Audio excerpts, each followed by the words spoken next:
Honestly, I don't know that we can be humble like this in this country.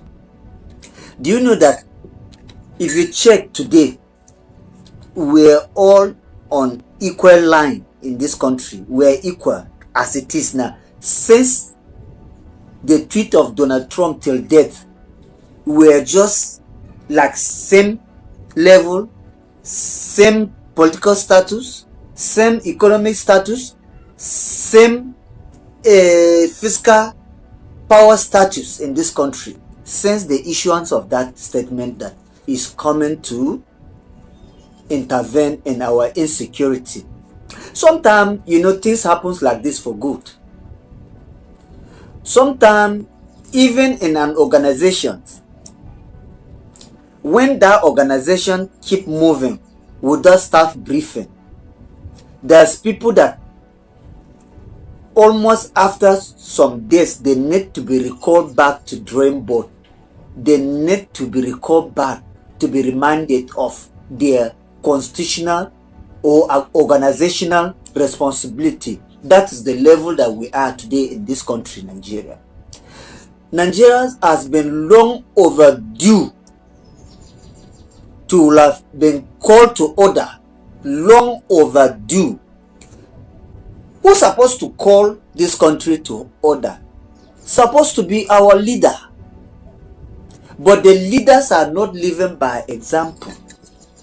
A country that has been existing for 60 years today, or 60 years plus. It is the same country.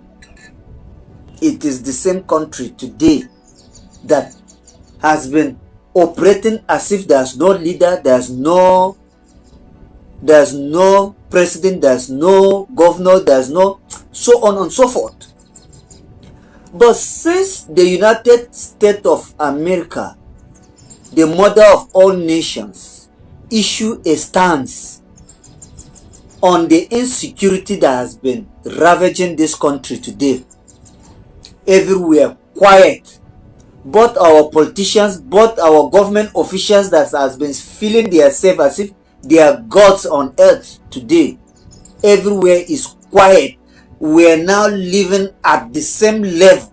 Everybody is being economical, being careful with what to say on media today, because they know that there's consequence of whatever you say. Forget the fact that some of these northern people have misinterpreted the information that Trump has tweeted, trying to give a narrative, make it look as if Trump is coming to stop the practice of Islam in a country called Nigeria. That's not true. That's not true. Trump is talking about the radical extremists that has been disturbing the peace-loving people of this nation, especially the ones that has been parading themselves under the names of Islam, unaliving people from one community to the other. If you check the statistic of people that they have been unalive, even with the so-called claims that people are saying that they have unalived the ones that are not even Christian more than the ones that are Christian, guess what? Let me tell you. These people that have been unaliving people, they have that ideology that even if you are answering the same faith name with them, but if you did not ascribe to their ideology, if you did not believe in what they are doing, they consider you as nothing but as an infidel. So there's no difference between you and those whom they are calling infidel. So how will you tell me that those people, they see themselves as if they are the one practicing the real Islam or the real religion? Then whenever I see some prominent sheikh from the north, instead of standing for the truth, instead of condemning what these people are doing, they are busy campaigning, protesting, rallying around, misinforming their followers that Trump is coming to shut down Islam in Nigeria. That's not true. If you check today, there's US base in Saudi Arabia. Saudi Arabia is a Muslim nation.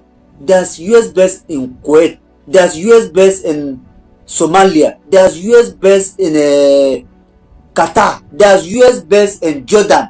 There's US base in Syria. All these places that I'm mentioning, they are all Muslim nation. Yet they did not stop anybody from practicing Hero as religion. They are just after the terrorists. Today, I blame our government for US to say they are coming to take over the security architecture of Nigeria. They have over-observed that Nigeria have over-romanced these people. How will you allow such a thing to happen? Even when you arrest a suspect, you bring them, after some time, you free them back, all in the names that you have rehabilitated the person. Who authenticated that this person that you have rehabilitated is now a good person that can reintegrate it back to the society? Nobody. After the so-called rehabilitation, some of them decide to join army, some of them decide to join police, some of them decide to join all the government work today, and we keep recycling these terrorists from one time to the other. And you expect the government of America to fold a hand and wait until they finish everybody in Nigeria before you will know that Nigeria has been terrorized by terrorists? They will rehabilitate people without minding the damage that these people have caused. What about the people that these people have unalived? Can they bring them back to life? Is there a compensation to those people? No. Then you rehabilitate these people, you romance them, you give them compensation. After giving them compensation, some of them are being treated like a celebrity in this country. You think the US are not watching? The same government today will go to far north like Zamfara, Katsina, part of Kaduna, the Kebbi State, Niger State. They'll call these people to order, give them all the government welfare that they can give them. Tomorrow they still go back to this kind of act, destroying everywhere. Then you think people should be happy and be looking at you like that? It's not going to be possible. So our prayer is that the United States should intensify our action so that with immediate effect they should come into our aid in this country in order to save more life. That's just my take. To save more life. There's no going back on this. And one thing I like with the United States of America, once they have issued statement, they stand by their statement. No matter how number of protests, no matter how number of issue that they are saying that they can lay down their weapon and talk to them, all these things is not going to fly. Because US intelligence are already on ground in this country. If you don't know, before this statement that Trump have issued, they have already been in the country long ago gathering facts. You cannot stand anywhere and tell me that there's no genocide in Nigeria. It's a lie. Whether being you man of God that you are trying to paint it as if you want to protect the government of the day. Who cares? Who cares? That's just the truth. Peace and love. Don't play.